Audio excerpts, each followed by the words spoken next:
since you were so kind in your description of your wonderful, beautiful fiance, let's deal with her thing first. But, yeah, okay, Roguish comments and says, I finally dragged my wonderful, beautiful fiance to the gym. Well worded. And she wants to know how to sit at a computer without killing her shoulders. She always comes home with bad pain in her neck/shoulders, like right where her neck meets her head, and then radiates into her shoulder blades. So first, let's get at some passive solutions.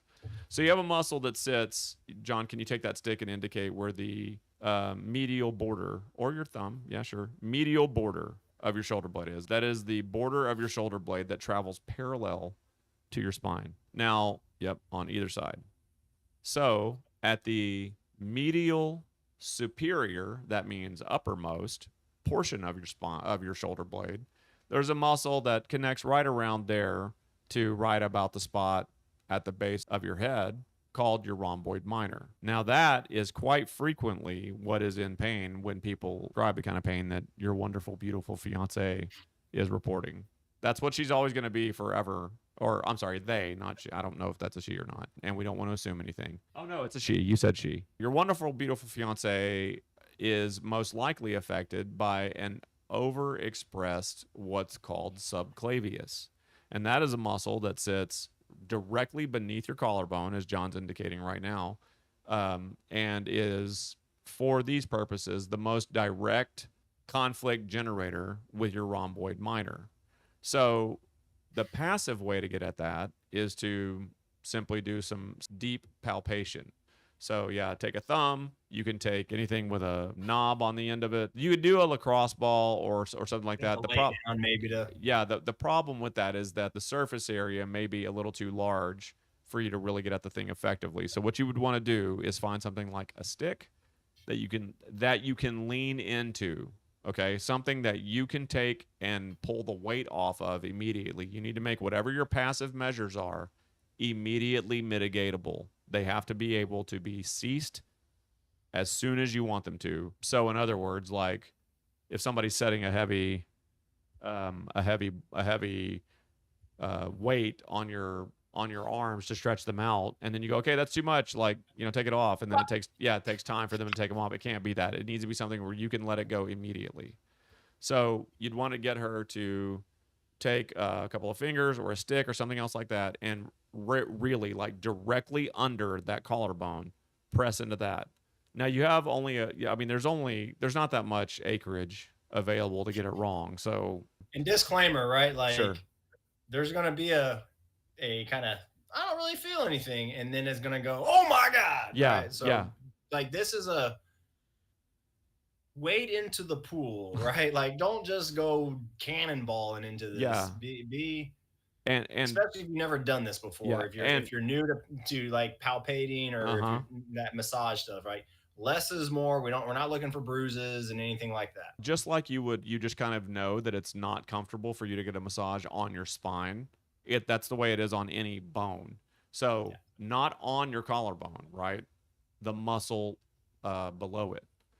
So I would start off just taking like a finger and pressing it in there, and you'll feel some referral pain go from that collarbone. I'm sorry, not collarbone, from your subclavius to that rhomboid minor. That's the passive way to get at it. Okay. The active way to get at it is to develop a new habit and you can do this one sitting at your desk. So I'm going to mimic this. Let's see.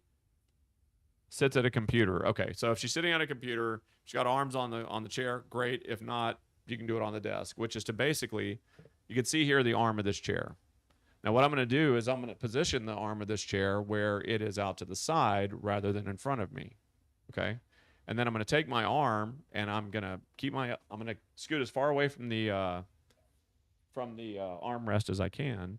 And I'm going to take my elbow and set it on the armrest.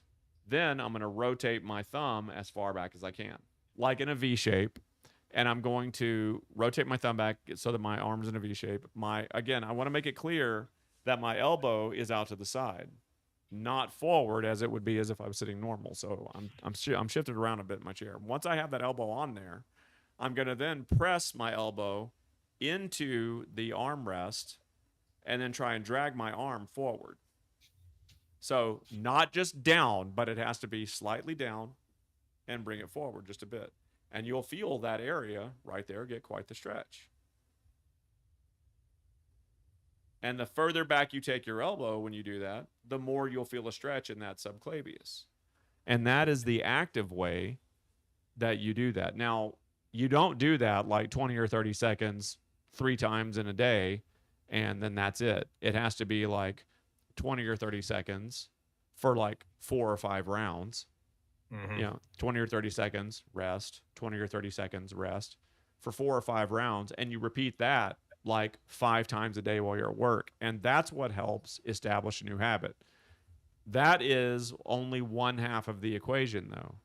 For the other part, you'd want to demonstrate, or I'm sorry, you'd want to cultivate some opposing strength in the opposite state on the posterior portion, right? So that the shoulder isn't rounded forward. The way that you would do that, you can actually do that in almost the same position. Take your elbow out to the side, make sure that your wrist is in line with your shoulder and your elbow in that upside down A shape or half of a W shape. And then just press it back. Now, when you go to press it back, you'd be inclined to like press it back by rounding your shoulder forward or turning toward it. No, move only your elbow. Imagine that your collarbones need to stay the same distance away from the space in front of you, and just move your elbow only back. And hold that for 15 to 20 seconds. So 4 or 5 rounds of the one that goes forward. Then after that, round 1 of exercise A, round 1 of exercise B. No, it's 4 or 5 rounds of exercise A, then 4 or 5 rounds of exercise B. And that would be the active way that you would begin to settle in a new habit. And your wonderful, beautiful fiance would eventually find certain iterations of her workstation were uncomfortable. So she would begin to do things like scoot forward or bring her keyboard closer to her, or realize that it was now more comfortable after a while for her shoulders to be just naturally set back and down rather than tilted forward and elevated.